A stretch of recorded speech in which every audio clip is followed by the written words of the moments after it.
Hey there, chatters. I'm Nat. And I'm Kat, and welcome to the Crime Chat. I am your forensic femme fatale Natalie, is your true crime addict connoisseur. We're just two normal girls who obsess about dark crimes, evil minds, and occasionally the unknown. And here's your disclaimer, chatters. The following Crime Chat contains adult content, and it will have descriptions of violent, sexual in nature, just kind of like icky things today, so...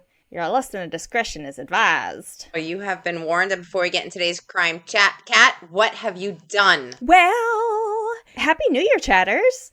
This is our first episode coming out after the New Year, so I hope your 2024 has been fantastic so far. Yes.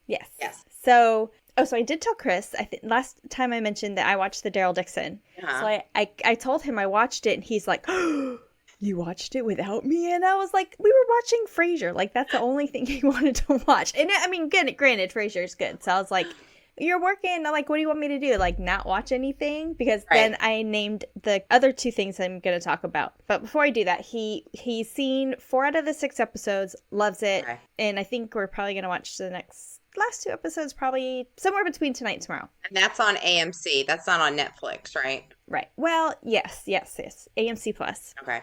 But I also told him I watched these other 2 movies, and one of them I told you about after the Krampus episode, and, you know, you're surfing through and everything like that. I was like, let me look up a movie of one of the Krampus movies that I didn't realize it was out until you told the story, and 2, that I hadn't seen, obviously. So I tried Krampus: The Return. And I turned it off. It was absolutely horrible. Really? It was that bad? It's like the acting, even the cinematography. I mean, in B-rated movies, you know, or like the old straight-to-TV, you know, movies kind of thing. Like, I have a lot of, I don't want to say flexibility, but I have a lot of like patience when it comes to that kind of thing. So if I turn something off, most people are going to be like, oh, it must be like really bad then. It was just like horrible. You know, there's a movie that I can't for the life of me remember the name of it, but maybe you'll know it. It was a Christmas movie. It was about Santa, like becoming like this badass, kick-ass. You know, it wasn't Deadly Night or whatever that just came out. Violent Night. It wasn't that, but it wasn't that one. It was something like that where Santa became like this hitman, and I don't know. He was fighting Krampus. Right? Oh, really? Yeah, and he was like killing the elves and all this stuff. And then at the end of it, he actually was a mall Santa, and he murdered everybody. In his head, he was like fighting these demons, but they were actually just people shopping for Christmas. But he was mentally ill and went berserk. Okay. Do you know that movie? So I think it's one of the Krampus movies, like Krampus First something. I want to say, and I was flipping through, I think I saw like Krampus First Santa, like it's something like that. I think I saw the one that you're talking about, but I have not actually seen it. That's a pretty good one because I didn't expect the ending. I didn't expect the twist so it was like that he was the twist at the end. Yeah. Okay. Well, and then the other movie that I watched, I think I watched this one like the day after Christmas. You know, the kids were gone, and it's just me and the dogs. So I'm looking for something to watch. Right. And I found The Haunting of the Queen Mary. Ooh. The Haunting of Queen Mary. Okay. And you know Queen Mary, the big cruise ship, like cruise liner ship. It came out in like the 30s. That was built in the 30s. I know of it, yeah. Yeah, and it's supposedly haunted, and like there's this stuff that it's actually out in California. I want to say like San Francisco area, maybe, of California is where it's there, and it's a museum now. I was talking to my daughter-in-law because they live out in California, and she's like, next time you come, we'll go. She went on a high school trip to visit the Queen Mary, and I was like, we gotta go. Because Shane and Ryan, when they were still with BuzzFeed Unsolved, or they were still with BuzzFeed Network, I should say, went there. And then I think they might have gone back since they've had their own Watcher Productions and have stepped away from BuzzFeed. But yeah, they went out there too. And so the movie it's fictional, but it's of course based on like the tales and everything of it being haunted, and it was a really, really good movie. Really? Like I was like, ooh, that's one that I would watch again. And I'm usually not like a movie repeater kind of person unless I really, really, really like it. Where can I find it? Great question. I don't remember. I think I searched I think I searched Hulu. Hulu? Yeah. Or because we have Roku, and I just discovered this also, that Roku like will read the different programs that you have, like the subscriptions that you have, and make recommendations. Like Roku itself will make recommendations. Right. All you have to do is like search, and it'll tell you which one. And I think I found the Queen Mary one on that, but I want to say it was Hulu, or maybe you can try Prime, or I can just let you know. Right? Yeah, let me know, because you know what? You notice that it's funny that you mentioned Roku is doing that. It's crazy how creepy Alexa is getting. So for Christmas, I got my dad a brand new Alexa, right? Because he likes cooking and stuff. So I got him like the new model. And it's the Alexa show. So it's got the screen so he can watch YouTube and the recipes. And it's, I guess the new ability that it has is that it follows you around the house. So when you're in the kitchen, the screen follows you wherever you walk. Oh, that is creepy. Right? I thought it would be good. I'm like, you can, while you were going to the fridge, you still can watch the screen to cook your recipe. But I didn't realize how freaking creepy it is, because it's literally so I hooked it up here, and we were just playing with it, and he got up and went to the bathroom, and the thing just followed him to the bathroom. That is insane. I know. I don't know. Always watching. Yeah. We got a Blink home system, so a doorbell and 2 cameras. Right. And I didn't realize that it hooks up to your Alexa. Oh, yeah. And so the Alexa stuff and Amazon is under my account. So when Chris was like figuring it out, I was having to like log in and do all these other things. He's like, it's really creepy and it's kind of annoying, actually. When you hit the doorbell, we've got 4 Alexas in our house. Oh my! Kitchen, living room, my office, and the bedroom. Right. All Alexas will go, someone is at your door. Or someone is in your backyard. Oh no. And it said someone is in your backyard, but I didn't realize, because we've got one that goes out the back and then one that kind of is over the garage in the front. And then we've got our doorbell. And I didn't realize when I was looking through my notifications, like somebody in the backyard, that was actually me. I was opening up the door for the dogs. And I was like, oh gosh, I'm like, this is not going to go well. But it will go off and be like, somebody is in your backyard. No. Alexa is creepy sometimes. Oh no. I don't know. But I do like the live feed on the doorbell and on the cameras. You can get the live feed. I mean, we have a security system, but we've never, and we had a Ring doorbell, but we've never had it where we've never had like additional cameras and everything. Yeah. And Chris is like, I could see when your boyfriend comes and goes. I was like, okay. So I watched. Have you seen Murderville on Netflix? Yes. You have. Yes. Have you seen? Yes, I have seen it. Have you seen the Christmas special? Isn't it only a Christmas special or no? No. But that's when Jason Bateman is on it? Okay, yes, I have seen that one. I just watched it. I love it. Yeah. I love Bateman. I think we watched it last year. I love it. I didn't realize it was on. Cute. I didn't realize that they did that. I'm like, oh, this is good. Okay. What's the main character's name? I forgot. I don't know. I know I've seen him in things, but I just don't remember his name. He's from like SNL. I know that. I've seen him on SNL before, but I don't know who he is. I'm not sure. I don't know. That's okay. Okay, well, Kat, I know today is a crime and cosmetics. It is. First one of it's season 3. It's the first one of the season. Yes. And I have no idea, as usual, of what you're doing it about. I have no clue. But you did tell me to do a short intro on small town crimes. Mm-hmm. Did I get that right? Yeah. Well, we're going to be in the middle of a small town in the Ozarks, so I figured maybe small town crimes would be helpful. So I picked 5 small town crimes, really scary ones. Ooh, yeah. Yeah, so I don't think, and the crazy part is we have not touched on any of these cases for Crime Chat yet, but we're going to need to. Yeah. All right, well, number 1, David Parker Ray, a.k.a. the Toy Box Killer. Yes. Is accused of killing over 50 people near a small town called Truth and Consequences in New Mexico in the 1990s. Now, everybody's familiar with that case, right? Yes. You think so? Bailey Sarian did that case, and... Did you hear Alexa? She just went off. A shipment has arrived. So Bailey Sarian did that case on her murder mystery makeup. And when it was after that she came out with the Suspicion merchandise. Yeah. And I've got a sweatshirt, and on the back of the sweatshirt, it says it's in Truth or Consequences, New Mexico, because when she was talking about the Toy Box Killer on that episode that she did, she was like, I just love that, Truth or Consequences. And it's a very interesting name for a town. Yeah. It's a crazy, crazy name. Well, I checked the last U.S. Census for 2020, and it recorded a population of a little over 6,000 people. Oh. You know, I'm not going to get into the case because we may cover it in Crime Chat, but the bodies were never discovered in this case, and the police ultimately found ones like crimes that were committed because he would videotape everything that he did to these poor women. Yeah. And it's really horrible what he did. But and these tapes were the police were led to these tapes from a woman who managed to escape. Mm-hmm. Thank God, and she survived. Ray was convicted of kidnapping and torture, and he died later on in 2002 after having a heart attack. Yeah, so that's in hell yes.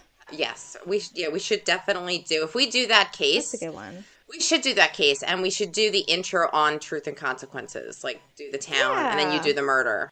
Yeah. Do a little history of the Truth or Consequences. Yes. So, number 2, the murder of the Kuntz family in Athens, Wisconsin.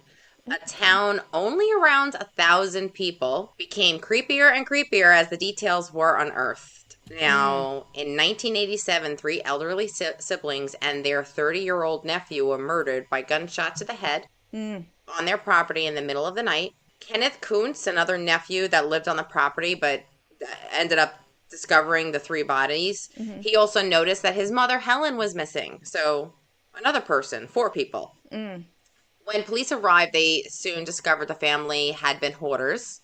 And amongst all the crap that they found in that house, they found some strange pornographic images of each other. Yeah, evidence revealed that the entire family was probably incestuous. I was gonna say, yeah. Icky? Yeah. In another horrific twist, 9 months later, after the bodies were found, Helen's body was found in a swamp less than 20 miles away. A local man who knew her found her, and he was actually charged with the crime of the family and her. So, I don't know. He told on himself, I guess. Yeah, I don't know. So, here's a town, number 3. I've never heard of this town. So, it's Texarkana? Yeah. Texarkana. Have you ever heard that? I have. Texarkana? Yeah, Texas? Texarkana. So, there's a country song about Texarkana. Is there? I've never heard of it. I want to say it was like, all right, guys, if you're country fans, don't quote me on this. I want to say it was George Strait. Texarkana? But I could be wrong. Okay. Yeah. I'll have to I don't think it's called Texarkana, but it's about like he mentions Texarkana in it. Okay. Well, the Texarkana Moonlight Murderer wreaked havoc on a tiny town on the Texas-Arkansas border in 1946. Well, that's what Texarkana is. It's a mashup of Texas and Arkansas. Now, is it? Texas but the majority. You didn't catch that. Right? What? You didn't catch that. I said Texas and I said Texas and Arkansas. You didn't catch that. It was just like, whoo, technically, it is Arkansas, but it's Arkansas. Right, but that's what's there. But I was thinking that because Texas and Arkansas, that's where they get Texarkana, because it's right there on the border. But I said Texas and Arkansas. Oh my God. It's okay. You had an anism. Okay. Based on the latest 2022 data from the census, the current population of Texarkana is around 36,000. Mm-hmm. Now, in 10 weeks, 5 people were killed and 3 others survived attacks by the same man. He was dubbed the Phantom Killer or Phantom Slayer because of the disturbing white mask he wore, which some described as a sack with holes cut out for eyes. That's freaky. Potato sack? Kind of like the old, like... It was white, so maybe a white sack or something. I don't know if potato sacks are white. I don't know. Well, I'm thinking like the old, what's the... Man, I am not wording well today. Drink more wine. I've only had 2 sips. No, drink more wine. Oh. The words start flowing. Not only did he brutally beat, in some cases, and shoot his victims, but there was also a horrific gameplay aspect to his murders, which is very like Alaskan murderer. Alaskan. Yeah, so he human hunter. The case you covered? Okay. So he would tell his victims to run away, and then he'd go chase them down, sexually assault them, and then do it all over again. Oh, that was your Robert Hansen. That's right. The 3 Robert Hansens. That was one of the 3 Robert Hansens. Oh my gosh, that's insane. Yeah. The murders affected the whole town, with people arming themselves and a curfew being set. To make matters worse, the killer was never found, and the murders still remain unsolved. The case inspired a 1976 film called The Town That Dreaded Sundown. I gotta check that out. This happened in the 40s? 1946, yep. So, number 4, the Oklahoma Girl Scout murders. Yes. Yeah. Do you remember that? I do. Well, I remember hearing about it. I wasn't alive when it happened, but I know about it. I know about it too. I don't know the details. Yeah. I don't know enough of it. So, Oklahoma has a population around 3 million as of today. There are a few things more small town and wholesome than Girl Scouts, which makes the murders all the more gruesome. Yeah. While camping in Oklahoma in 1977, a counselor discovered the bodies of 3 kids, 8-year-old, 9-year-old, and 10-year-old. They were raped, beaten, strangled, and stuffed back into their sleeping bags. Jean Leroy Hart, an escaped convict who grew up near the camp, was charged and acquitted, although DNA was found on the sleeping bags in 2007. It was too deteriorated to be tested, so why say you have DNA if you don't technically have DNA on it? I don't know. Ironically enough, we're going to talk about that in my case. Oh, okay. All right. We're going to touch on it. We're not going to go into great detail, but we're going to touch on... They have DNA but don't have DNA. Yeah. So there was a partial profile that was recovered from the scene, and it was tested in 1989, and it did link to Hart. Further DNA testing were conducted in 2019, and 2 years later, the Mays County Sheriff Mike Reed announced that while results are still inconclusive, they did not eliminate Hart. After the murders, the camp was permanently shut down. Yeah. So, and number 5, one of the creepiest small town murder dates all the way back to 1874. Oh. In a small town called Millsat in Illinois, population about 4,000, the 140-year-old murder mystery of the axe murders of Saxtown.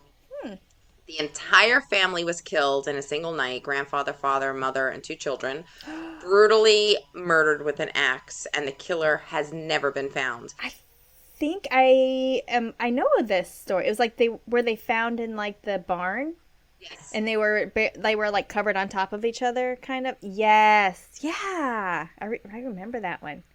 And there is a big backstory here. So, like, I mean, we should do this, but, like, there's a big backstory because at this point, you know, the country was, like, almost maybe depression, I would say. I wouldn't say it would be the depression era, but there was definitely, it was hard to find work and stuff. And these people they came in from Germany, but apparently they may have brought some gold with them, and the locals may have taken it from them. So, you don't know. Yeah. And the barn is still there. It's a little shack. I wouldn't even call it a barn. Yeah. Is it a museum now? It may be. It may be a museum. But I would think so. So a mention that I wanted to mention is, you may know this, but Buford, Wyoming. Have you ever been there? Nope. Okay, so no, I don't think so. I've only been to Wyoming one time. Yeah. And I don't. Why would you go to Wyoming? What's in Wyoming? Wyoming? There's a base up there. I was TDY there. But other than that, like, what's in Wyoming besides? I'm sure it's beautiful, but yeah, I mean, beautiful farmland. I'm sure there's a lot of cattle and moo-moos, chickens. There's a lot of farmland up there. There's a lot of land. Not enough tiki bars for me to live there, but a lot of land. And a lot of snow. And I say no thank you. No. Did you know that this is the smallest town in the United States? It has the population of one person. Aha. They're the mayor. Yes. So that's a little. Those are my 5 small town murders that I pulled, and I can't wait to hear your story now. Yay! Well, I mentioned that. So we're here. We're going to the Ozarks. Ooh, like the show. Kinda. Doesn't really have lots to do with drugs, but okay. So we're going to visit Chris's mom for her birthday, and she lives in Missouri, and we're flying into Springfield. And I know that this town that we're talking about is just outside of Springfield, so I was like, hey, have you ever been to Nixa, Missouri? And he's like, yeah, it's right there. Like, we'll fly. Do you want to drive through it when we go there? And I was like, yes. It's really weird, but yes. So we're going to Nixa, Missouri. And this is a crime and cosmetic segment, as you mentioned, our first of season 3. Wait a minute. When are you going there? In about 2.5 weeks. Okay, you're going to do some video there for the crime chat, right? Yes. Okay, yes. You're going to video the town if you see anything cool. Yes, okay, cool. I'm going to go and try and find the place where our victim that we're going to talk about today, where she worked. Okay. It was a cafe. Maybe eat at the cafe if it's still there. In the middle of this small town, there is a well-known and well-loved beauty queen who was brutally raped and murdered in 1985. It would take nearly 25 years for her killer to be caught and brought to justice. The story is a roller coaster, so straighten out your tiaras, queens, grab a beverage, and buckle in, kitty cats, because here we go. Okay. In the early morning hours of June 18th, 1985, an abandoned black Chevy Camaro was found on the side of Highway 160 by Les Johns, and he knew exactly whose car that was. It belonged to his 20-year-old daughter, Jackie. Jackie absolutely loved this car. It was, the black Camaros from the 80s? Yes. Oh, yeah. Yes, they were gorgeous. It was black. It had red interior. It had a spoiler on the back. It had a vanity plate that said Jackie 1, Jacki 1. So she had her own vanity plate. She was hot stuff. That was a hot car. Yeah. She worked very hard to save up her money to buy her first car, and she absolutely loved that car. And I don't blame her. I'd love it too. Yeah. Now, at first, Les, the father, he thought maybe she ran out of gas. Maybe she got a ride with somebody. However, after looking inside of the car, Les immediately called police because it was something that was obviously very, very wrong. The Christian County Sheriff, he was 33-year-old Dwight McNeil. He had only been on the job for 5 months, very new to be the sheriff. He only lived a couple miles away, so he responded right away. Upon examining the vehicle, it was clear to the sheriff that this was a crime scene. There was blood spattered on the inside of the car. A pair of jeans were also found where, one leg was turned inside out, like taking it off of somebody. Like if you're taking pants off of somebody, one of the legs was inside out. There were female undergarments also found inside. The steering wheel was bent, and one of the seats in the car were also kind of bent.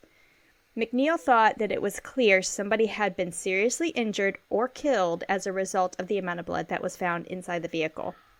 McNeil requested assistance from the Missouri State Highway Patrol to help process the scene.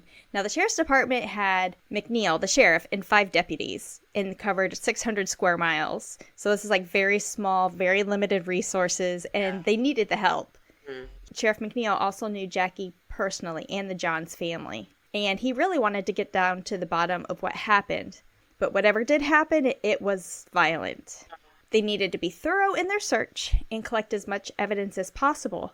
And this also meant looking in the trunk. And McNeil, is I want to find something in the trunk, but I don't want to find something in the trunk. Yeah. So they opened it, and somewhat relieved, there wasn't a body.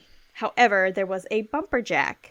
Now, bumper jack is like a car jack used to raise the bumpers up and where mechanics go and kind of, work underneath the car. Yeah. But this particular bumper jack had a substantial amount of blood on it. He was concerned not only where she was, Jackie, but what kind of condition she might be in and hoped that she might still be alive. So who was Jackie Johns? Jacqueline Sue, or Jackie Johns, was born June 7th, 1965 in Springfield, Missouri. As I mentioned, it's only, I think Springfield's like 5 or 6 miles outside of Nixa. She was born to Les and Shirley Johns. She was the youngest of 4 girls, and the girls are Jackie, Joyce, Jean, and Janice Johns, all J's. I love that. But of all the girls, Jackie was the most extroverted, and she had a really big personality. She was the only sibling that was still living at home, being the baby, of the family. The other 3 girls had gone out on their own. Jackie was described as friendly, cheerful, happy, always in a good mood, and she would be the person they would call when they were feeling down and need, somebody to talk to. No one had a bad word to say about her. She was a cheerleader, and her friend Lisa, she remembered that Jackie would use, 1, maybe 2 cans of Aquanet hairspray on her hair, and it was that typical, winged, feathered 80s look. Yes. She said it was so you couldn't move it. Once it was all set into place with the magical Aquanet, it would just stay there. Typical 80s hair. But it everything was perfect. She was very particular about how she looked. She was very, very beautiful. Always wanted to have that look of she had a perfect look about her, just naturally anyways. Yeah. But she also was very attentive to it. So she just yeah. She was that girl that everybody loved. Yeah. Aww. In one summer, this beautiful and charismatic Jackie was crowned Queen of Sucker Day. You're probably what is Sucker Day? Sucker Day is a local festival that occurs every year in May since 1957. It was named after the suckerfish. Locals would close up shop, skip school, take the day to go, quote unquote, grabbing for suckers. And the fish are frozen. The town has a huge fish fry.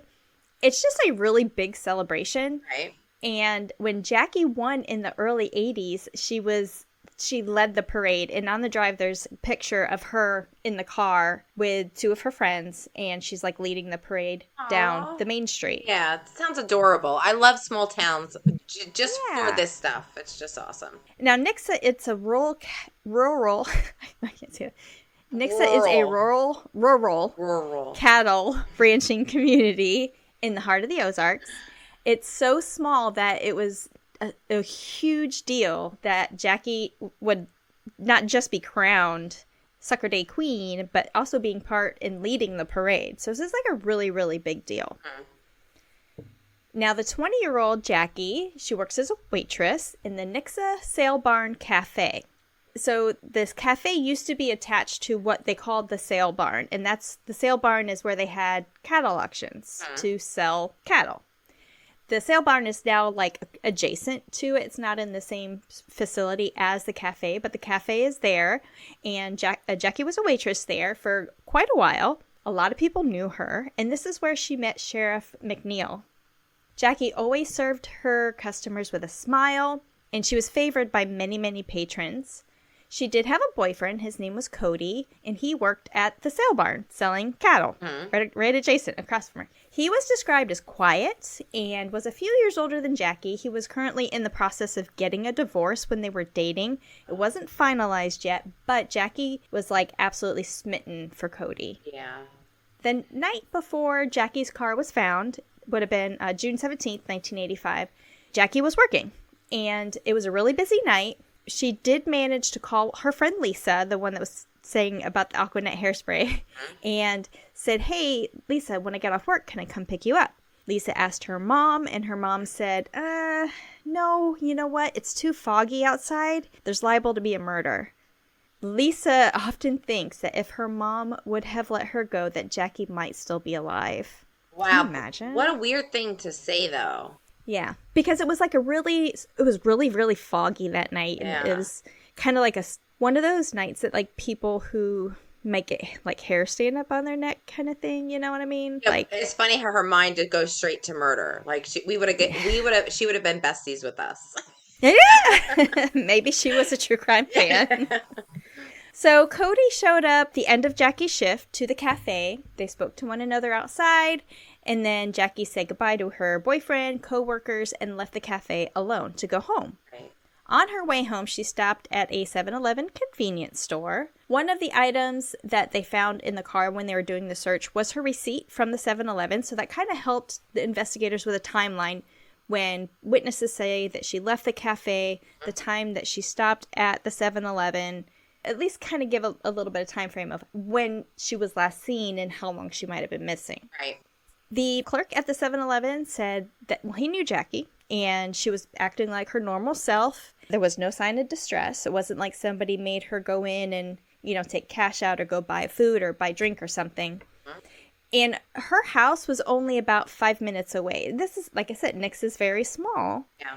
And there's a map that has where the cafe is, where her car was found, where the 7-Eleven is, and where her house is. And it's literally within 8 miles of each other. Wow. Just all in, it's very close. It's a small town. Mm-hmm. The sheriff's office called for the citizens of Nixa to help search for Jackie. The area that they were searching was large. I mean, it was a small town, but it was large because it was surrounded by farmland, right? So it's acres and acres and acres of cattle and, farms and everything. Hundreds of people showed up, and Jackie was well known, so people just wanted to help and support the Johns family. People came in on horseback. They were searching on ATVs, motorcycles, you name it. Mom and Dad, Shirley and Les, they, as you can imagine, were absolutely devastated, not knowing where their baby girl was. Les went on the news in an interview, and he said, quote, "The quicker and sooner they get the culprits that are guilty of this, so some poor other innocent little girls won't be victimized the way our sweet thing was," end quote. At this time, they hadn't found Jackie, but it was obvious that something had happened. Yeah. Everyone was just in shock and in a daze that something like this would happen in their town. And they all wanted to find Jackie, but they didn't want to find Jackie. You know what I mean? Yeah. Oh, my God. It was that bad. The scene was that bad. Oh, my Lord. Yeah. It was hard on the family, and it was hard on the small town and the people of Nixa. Jackie's sister, Jean, recalled that she last saw Jackie 3 days before her disappearance. She was in great spirits, but shared with some of her friends that Jackie felt like she was being watched. She did not want to be by herself, and she wanted somebody with her all of the time. So the fact, too, that she left the cafe alone was a little... but she's also probably thinking, it's only a couple miles between work and home, and I can make this quick stop. You know what I mean? So she probably wasn't thinking too much of it, but for some reason, Jackie was just, scared. Cody, naturally, wanted to be interviewed. He was the boyfriend, and he was one of the last people to see Jackie before she got to the 7-Eleven. So in his interview, he said that he was home alone when Jackie went missing, but didn't have any other details and didn't have an alibi. He was going through a divorce, so he was home alone. Right. He's a cowboy. He's a ranch hand, tough guy, not one to wear emotions on his sleeve, so any kind of emotional reaction also they weren't getting from Cody. But nobody had anything bad to say about him. He wasn't a violent person. He wasn't a jealous type of person. He was kind of less made like a suspect, but not completely eliminated. So 3 days after Jackie's car was found, this would have been the 22nd of June, 1985, 2 fishermen found a nude female body floating in Lake Springfield, which is about 4.5 miles away from where her car was discovered. Jackie was known so well that there was no question who this was. After they recovered her body from the lake, Sheriff McNeil said he was just sick to his stomach. He was mad. He was sad for the family. And it was just really hard to put into words all the emotions that they all felt that day, standing on the boat ramp as her body was taken out of the lake.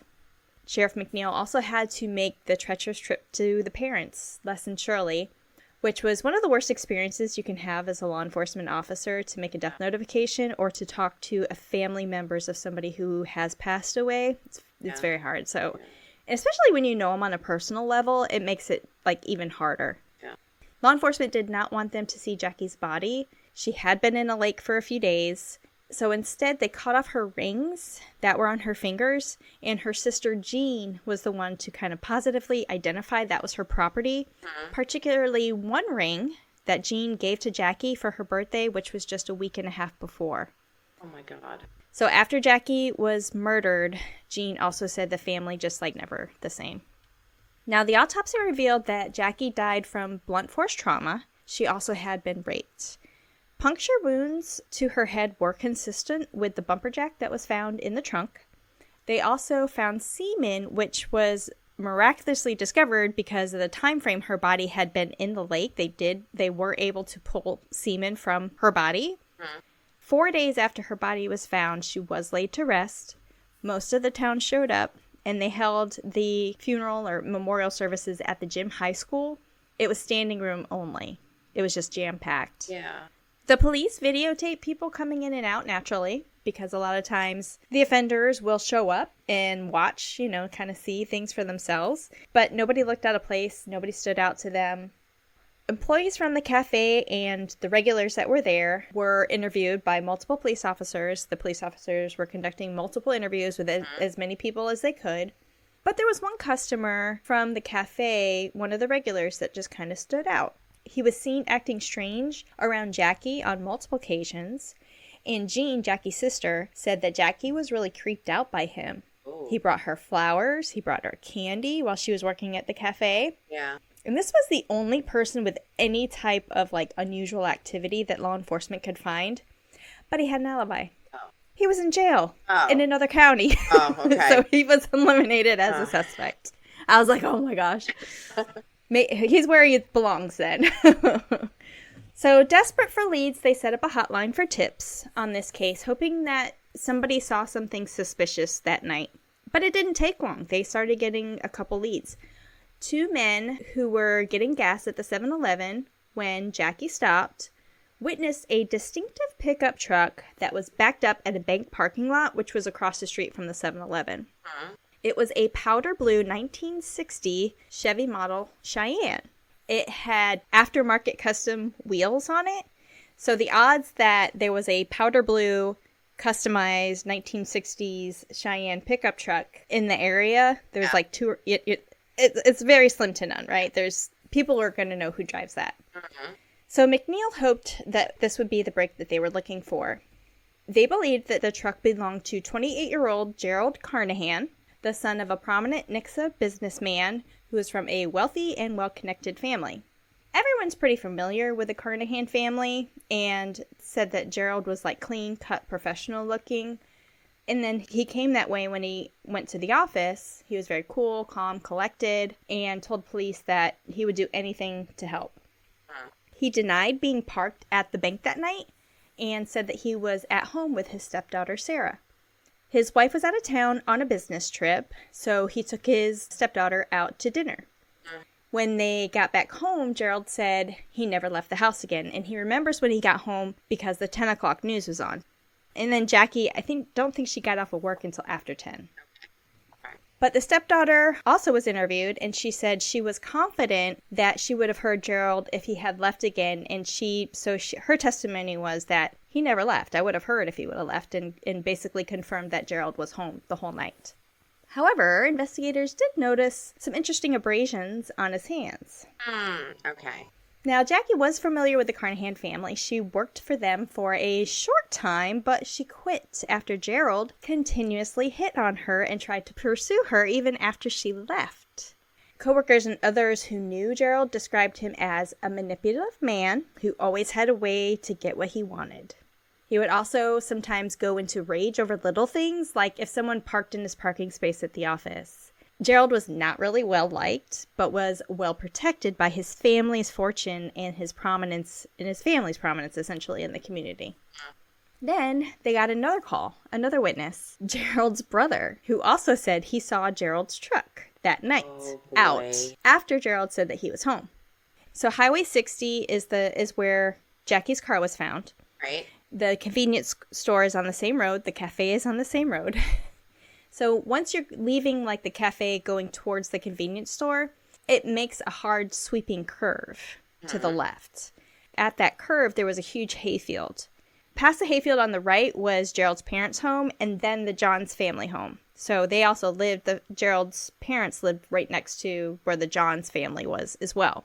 Okay. The brother was out and about, I guess, getting ready to go home, and he saw Gerald's truck parked at the hayfield intersection, right where that curve kind of is.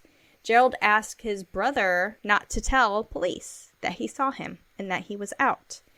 So they said, hey, Jerry, you mind taking a polygraph? He's like, oh yeah, sure. I'll take a polygraph. The next day was his appointment. He no-showed. Never showed up.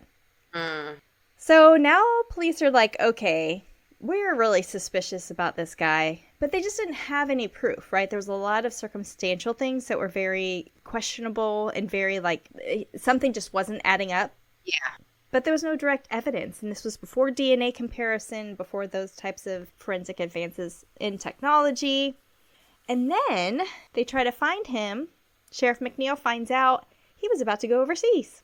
He was going to Thailand to run a recently purchased family-owned factory. So that the family just bought this out there. Gerald's like, hey, Dad, I'm going to leave. I'll go tomorrow, and I'll go take care of that factory. Try to bust out of town, leave town. Police were very desperate to keep Gerald from boarding the plane, and it was also beyond any type of extradition treaties that they had also, so they knew they couldn't go that route. What they did is they tried to charge Carnahan with evidence tampering because he probably manipulated his stepdaughter to lie for him. They charged Carnahan with evidence tampering, so basically they could get the stepdaughter to admit that Gerald made her lie. So that would be tampering with evidence or falsifying evidence, falsifying testimony. So they asked for it, and they did receive a warrant for the tampering or manufacturing the false evidence. It was a stretch, but it was all they had at the time. They didn't have enough for an actual search warrant. They were able to intercept Gerald as he literally was boarding the plane in Los Angeles to go to Thailand. So they had coordinated with FBI. FBI found him, took him off the plane and took him into custody. Gerald Carnahan was indicted, and Sheriff McNeil said that with him being indicted and waiting for a trial or a grand jury for the tampering, it would give them enough time to do more investigation on the murder of Jackie. They also got an opportunity to interview Carnahan again. Right. And he stuck to his story. I was home by 10. I didn't leave the house. The news was on. I know exactly what time it was. Liar. Liar. They did go to trial for the tampering charge based on the highly questionable alibi that he had, but there's still no murder charge. However, for the family, it was moving in the right direction. It was, okay, we're getting somewhere. Right. The father, Les, said in an interview, quote, "This is what we've been waiting for. I want the guilty person taken care of and the innocent person turned loose," end quote. I don't know what he meant by the innocent person turned loose because there was no other innocent person unless he meant Cody at the time. I'm not sure. But that was on one of the news interviews that I saw. But the charges were thrown out in court because there was not enough physical evidence to prove the tampering or the manufacturing of false evidence. Yeah. The case of the murdered beauty queen Jackie Johns then turns cold. It fell off the radar. They ran out of leads and different things that you can do, just kind of ran out of ideas. Sheriff McNeil felt the family looked at him as a failure, and they were personally angry with him. And it's the only homicide he ever worked that he said he just couldn't shake. The case not only haunted Sheriff McNeil, but also a lot of people in the Nixa community. McNeil's term as the sheriff ended in 1988, but he did keep track of the case and development in forensics. By the 1990s, Jackie's murder, again, is falling out of the public eye, had been several years. But it always stayed with Sheriff McNeil. He still felt that this case was solvable, but they just needed that one break. Jackie's case was considered the most thoroughly investigated case in Christian County history, so it wasn't by lack of effort from law enforcement. They just needed to have that one last piece. They pretty much knew who did it. They just needed to prove it. And McNeil said, quote, "It was the only case in my career that I just never could shake. It's something you take personally, and I thought I would die with this case unsolved," end quote. But Gerald Carnahan's problems began to increase.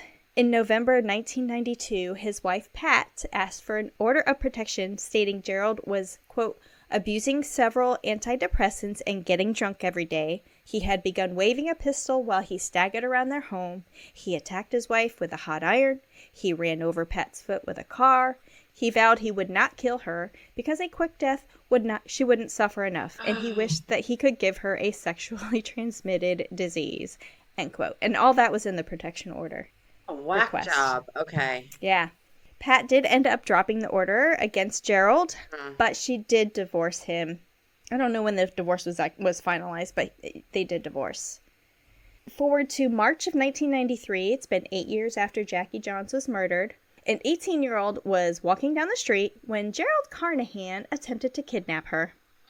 He wasn't alone. He had a friend freaking driving the car while he tried to grab this 18-year-old and kidnap her.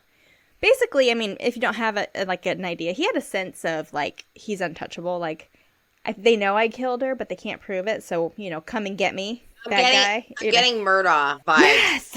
Okay? Yes! Oh, my gosh. Thankfully, the girl did manage to get away, but Carnahan was apprehended, and subsequently he was convicted for attempted kidnapping. But he only got 2 years in prison. So, fast forward just a little bit more. August 2007. Sergeant Daniel Nash is the new cold case detective at the Missouri Highway Patrol, and he took on the Jackie Johns murder case. The swab that was taken from Jackie's body was collected as evidence, if you remember, and it had been in the water for multiple days, and there was a concern with this being the only piece of, like, physical evidence that they had of another DNA profile, that it might get damaged through newly found forensic testing. But they went through with it anyways, because if that's all they had, that's all they had. It's like there's nothing lost, I guess. You know what I mean? Mm-hmm. Miraculously enough, the sample survived. Mm-hmm. There was some degradation in the sample. However, and this is what I was talking about earlier when you mentioned, like, semen, the degradation. Yeah. Semen is apparently one of the most resilient cells in the human body. Like, I mean, just think about what it has to go through. Right. What semen is even for procreation. Like, all the things and all of the difficult things that they have to go through to fertilize an egg. But it is one of the most resilient cells, and the lab was able to develop a DNA profile, but all they needed now was a match. Mm. So first they tested Jackie's boyfriend, Cody, and like I said, he was never really considered a serious suspect, but they couldn't necessarily rule him out either. But this DNA would be a way to rule him out. He was cooperative. He provided a buccal swab, and the lab compared it. He was not a match. Okay. Now, they needed to get to Gerald Carnahan and his DNA. Mm. Knowing he would not consent to the search, he would be, like, if you were to go up to him and be like, hey, you want to spit in this cup for me? They would be like, hell no. He's not a dumb guy. Right, but now, like today, since he served 2 years, would we have had that DNA? Did they not Apparently not. Okay. Apparently not then. Yeah. I mean, I think we do now, but maybe that would have been that was still in the 90s, like 1993. Okay. I don't think, we wouldn't have taken the DNA, I don't think then. Okay. So knowing he would not consent to search, like Cody, they just asked Cody, and Cody consented to search. Right. Gerald would not, knowing he would not consent to search, so they requested for a search warrant to obtain his DNA. However, Carnahan was out of the country at this time, and they didn't know when or if he was coming back. So Sergeant Nash, he worked with Homeland Security to say, hey, this guy, anytime he comes back in through the country, give us a call and let us know when he comes back. So about 6 or 7 months later, he was back. They came up with a ruse. So investigators said that they were going to go to his office, and they told the receptionist, hey, we're some high school friends and we're getting a reunion together, and we wanted to, get with Jerry and see if he wants to come. That was enough to get into his office. They were able to speak to Carnahan, but he was like, I don't remember you guys. Like, what's your name again? Like, I don't really remember you. And they're like, oh, well, this is our name. We're investigator so-and-so with law enforcement, and we have a warrant for your DNA. So all they needed really was to, like, get in and get with him and get to him. And they said, this is about the Jackie Johns murder. You remember that, don't you? So Carnahan allegedly was, like, as they were collecting his buccal sample, like, teary-eyed. Like, this is not good. Like, he was just, like, holding it in, but, like, they saw him get, like, really teary-eyed and, like, visibly upset. The sample was rushed to the crime lab in Jefferson City, Missouri, and it was marked urgent because Gerald made frequent trips to China, like in and out. His wife is Chinese. He married a Chinese woman, his second wife. So he could leave at any time, They had to rush the DNA test before he had a chance to leave again. Lab techs stayed all through the night to work on the sample and to get a profile, and they were done early the next morning. And guess what? It was a match. Surprise, surprise. Carnahan was charged with rape and murder of Jackie Johns, and in 2010, in September, it went to trial. Finally, the family can get some justice, but at trial, there was a lot of anxiety, there was a lot of anger, just big tension in the courtroom because of the graphic testimony that the family had never heard before of, like, the condition of her body and things that were just very hard for the family to see and to, like, listen to. Yeah. Carnahan's stepdaughter also testified, and she did admit, based on the DNA, that she could have been wrong and that her stepfather could have left the house that night. Obviously, he did. Oh, my God. Yeah. And but she never heard anything. He just must have been, like, really quiet. Yeah. The Johns family did agree to waive the death penalty in order to shorten the trial. Les Johns, now an ailing 83-year-old, was not healthy enough to actually attend the trial himself, but he did get frequent calls from the court, like from his daughters, with updates. They just hoped that he would live long enough to see justice served. The trial took about 2 weeks, and the verdict, guilty. He was guilty of first-degree murder and first-degree rape, and Les Johns got to see his justice served for his daughters. And one of the clips that I saw, there was news cameras that were actually, because he wasn't at trial, he was at home, and when he got the call for the verdict, and there were just, like, tears of joy. It was relief. Like, you can visibly see that Les did die of natural causes in 2013, but he did get to see justice for Jackie. Now, Gerald Carnahan, he was sentenced to 2 consecutive life sentences without the possibility of parole. And he got away with murder for 22 years. Carnahan, of course, did appeal, and a new trial was requested in 2012 based on, so as defense attorneys were saying, like, the handling of the DNA evidence, it was questionable for whatever reason. You know, anything they can try and poke at. Right. But the retrial was denied by the judge in October of 2022. Oh, recently? Okay. Yes, Right, recently, like just over a year ago, a year and a half ago. Carnahan was also suspected in other murders. In 1987, Debbie Sue Lewis, her vehicle was found abandoned close to the same location as Jackie's Camaro. It was weird. Debbie Sue was 21 and was a previous love interest of Gerald's. He was also spotted at the same bar that Debbie Sue was last seen at. Her remains were found 4 months later after her car was found, but evidence could not conclusively link Gerald Carnahan to Debbie Sue's murder. Also, 24-year-old Kelly Ann Workman disappeared while mowing the lawn at a cemetery in 1989. Her body was found a week later in Christian County. Her case is also unsolved, but there are suspicions about Gerald Carnahan and his involvement. In June 1992, 3 Springfield, Missouri women disappeared. One of them used to cut Gerald Carnahan's hair. Oh my God. The 3 women have never been found, and their case is still open. He could be a potential serial killer and rapist. Yeah. Oh my God. Yeah. Okay. He is, however, serving life prison at Potosi. Potosi? I like Potosi. Potosi. Potosi? Mm-hmm. Correctional Center in Mineral Point, Missouri. Now I said it right, y'all. Missouri. It's not Missouri. It's Missouri. Okay, so friends of Jackie's, what they said they missed most about her was her smile, friendship. Her sister Jean said, quote, "It's something that you live with every day, but you learn to live with it," end quote. Now, this case has been on a lot of television shows, documentaries, a couple podcasts, in addition to ours. Yeah. And honestly, I'm really surprised how popular it was in, like, the media, if you will, like, in culture. Yeah. Because I'd never heard of it until I started looking for a crime and cosmetics episode and doing research. Like, I was like, I've never heard of this before. I never heard of this. Yeah. It first came out on Investigation Discovery show Beauty Queen Murder in 2013, and then on Swamp Murders in 2016. Oxygen Network show Ice Cold Blood aired March 2021. A&E, their Cold Case Files aired the episode The Queen of the Ozarks on April 22nd, 2022, so that's recent too. This case was featured on a podcast called Crime Traveler in their episode called Justice for Jackie. in 2023 podcast called The Midwest Crime Files also covered the case with their episode called Murder in Nixa, the Jackie Johns case. Wow.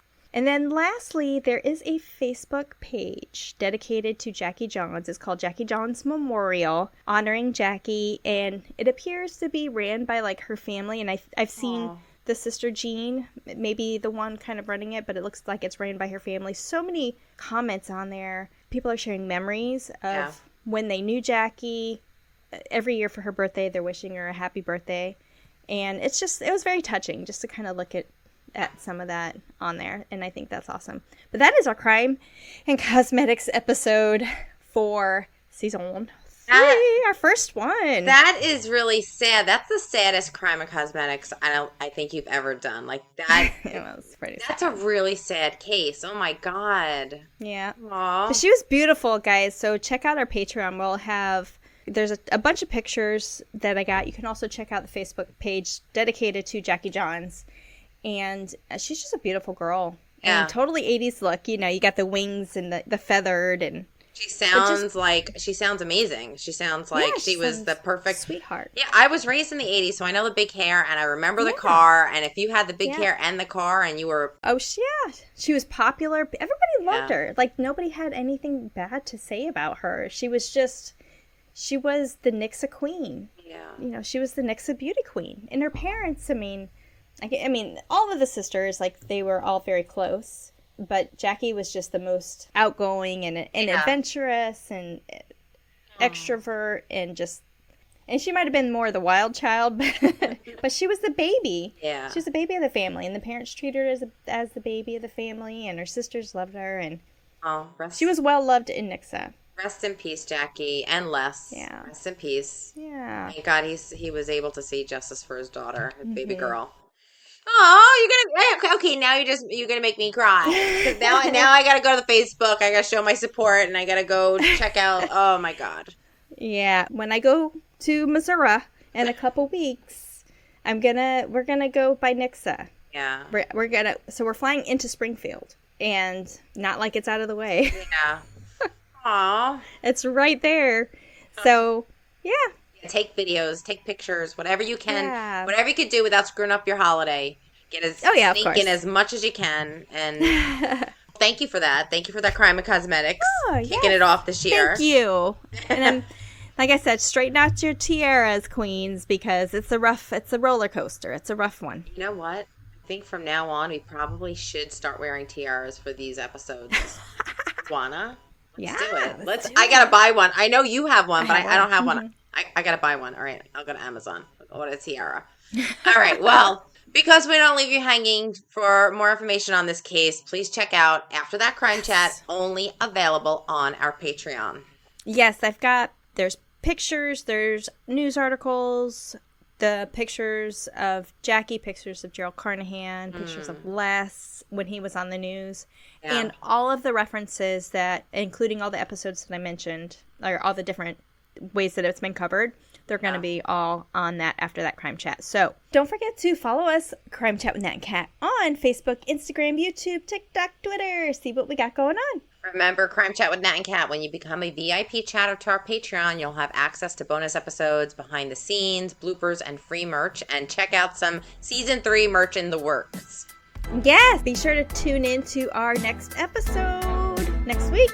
Don't want to miss it. We'll see you on the next Crime Chat. Bye!